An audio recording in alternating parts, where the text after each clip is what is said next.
రామ్ చరణ్ కోసం 20 ఏళ్ల బంధాన్ని బ్రేక్ చేస్తున్న డైరెక్టర్ సుకుమార్. ప్రజెంట్ సుకుమార్ గారు అదేవిధంగా రామ్ చరణ్ గారి సినిమా కోసం అయితే వర్క్లన్నీ కూడా స్టార్ట్ అయ్యాయి. ఆల్రెడీ ప్రీ ప్రొడక్షన్ పనులు కూడా స్టార్ట్ చేశారు అండ్ ఇంకా కొన్ని వర్కులు కూడా దాని గురించి చూసుకుంటున్నారు. అయితే ఇలాంటి తరుణంలో ఒక వార్త మాత్రం సోషల్ మీడియా తెరపైన కనిపిస్తుంది. అయితే 20 ఏళ్ల బంధానికి రామ్ చరణ్ గారి కోసం సుకుమార్ గారు బ్రేక్ చెప్పబోతున్నారనే మాట సోషల్ మీడియాలో మాత్రం కూడైకూస్తున్నారు. మరి ఏ విషయంలో ఎవరితోని ఏ బంధాన్ని విడగొట్టుకుంటున్నారు, అది కూడా 20 ఏళ్ల బంధమా అంటూ అందరూ కూడా షాక్ అవుతున్నారు. మరీ ముఖ్యంగా సుకుమార్ గారి సినిమాలు అంటే కథ కంటెంట్ ఏ విధంగా ఎంత స్ట్రాంగ్గా ఉంటుందో మ్యూజిక్ కూడా మ్యాజిక్ చేస్తుందన్నమాట. మ్యూజిక్ అనేది సగం సినిమా సక్సెస్ఫుల్ కావడానికి సుకుమార్ గారి సినిమాలో భాగాన్ని పోషిస్తూ ఉంటాయి. మనం ప్రతి ఒక్క సినిమా కూడా చూసుకోవచ్చు. ఆర్య సినిమా నుంచి పుష్ప 2 వరకు ప్రతి ఒక్క సినిమాలో కూడా మ్యూజిక్ అనేది అందరినీ కూడా మెస్మరైజ్ చేస్తుంది. అంటే ఒక మ్యాజిక్ చేసి అందరినీ కూడా కట్టిపడేస్తుంది. సినిమా రాకుండా ముందే మ్యూజిక్తోని అందరినీ కూడా తన వైపు తిప్పుకుంటారు సుకుమార్ గారు. మరి అంత మంచి మ్యూజిక్ ఇచ్చినటువంటి డైరెక్టర్ ఎవరు అంటే ఆర్య సినిమా నుంచి పుష్ప 2 వరకు ప్రతి ఒక్క సినిమాకి దాదాపుగా 20 సంవత్సరాల నుంచి అన్ని సినిమాలకి కూడా సుకుమార్ గారి సినిమాల్లో దేవిశ్రీ ప్రసాద్ గారు మాత్రమే మ్యూజిక్ వస్తూ వచ్చారు. సో మరి వీళ్ళిద్దరి మధ్యలో మంచి ఫ్రెండ్షిప్ బాండింగ్ ఉంది అనమాట. ఈ 20 ఏళ్ల సమయంలో ప్రతి ఒక్క సినిమాకి మ్యూజిక్ ఇవ్వడమే కాకుండా తనకు నచ్చినట్టు తను అందరికీ కూడా సాటిస్ఫై అయ్యే విధంగా జనాలందరికీ కూడా నచ్చే విధంగా మ్యూజిక్ డైరెక్టర్ మన దేవిశ్రీ ప్రసాద్ గారు గొప్ప మ్యూజిక్ని సుకుమార్ గారి సినిమాలకు ఇస్తూ వచ్చారు.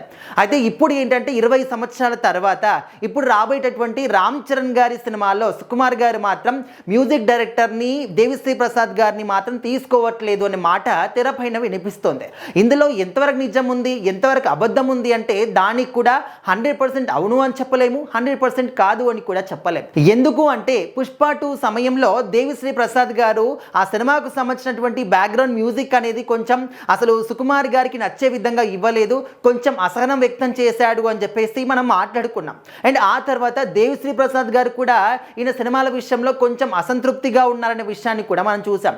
సో రీసెంట్గా ఉస్తాద్ భగత్ సింగ్ సినిమా కూడా సరిగ్గా తమన్ గారి హెల్ప్ తీసుకోవాల్సి వచ్చింది. సరిగ్గా మ్యూజిక్ డైరెక్టర్ దేవిశ్రీ ప్రసాద్ గారు మ్యూజిక్ ఇవ్వలేదు, బ్యాక్గ్రౌండ్ మ్యూజిక్ ఇవ్వలేదు అని చెప్పేసి అప్పుడు కూడా ఒక చిన్న ఇష్యూ జరిగిందనమాట.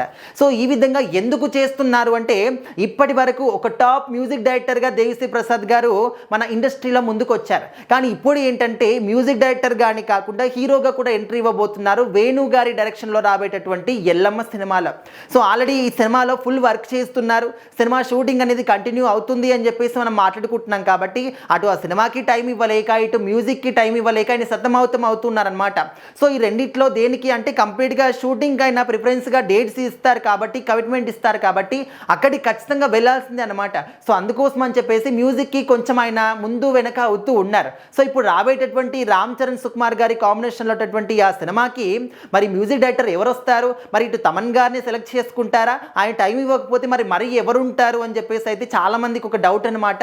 20 సంవత్సరాలుగా ప్రతి ఒక్క సినిమాకు కూడా దేవిశ్రీ ప్రసాద్ గారి మ్యూజిక్ ఇచ్చినటువంటి సుకుమార్ గారి సినిమాలకి సడన్గా 20 ఏళ్ల తర్వాత వేరే మ్యూజిక్ డైరెక్టర్ కావాలి అంటే ఎవరిని సెలెక్ట్ చేసుకుంటారు? మీరు ఒక చాయిస్ ఇవ్వాలి అంటే సుకుమార్ గారికి ఏ మ్యూజిక్ డైరెక్టర్ని సజెస్ట్ చేస్తారో కూడా ఖచ్చితంగా కామెంట్ చేయండి.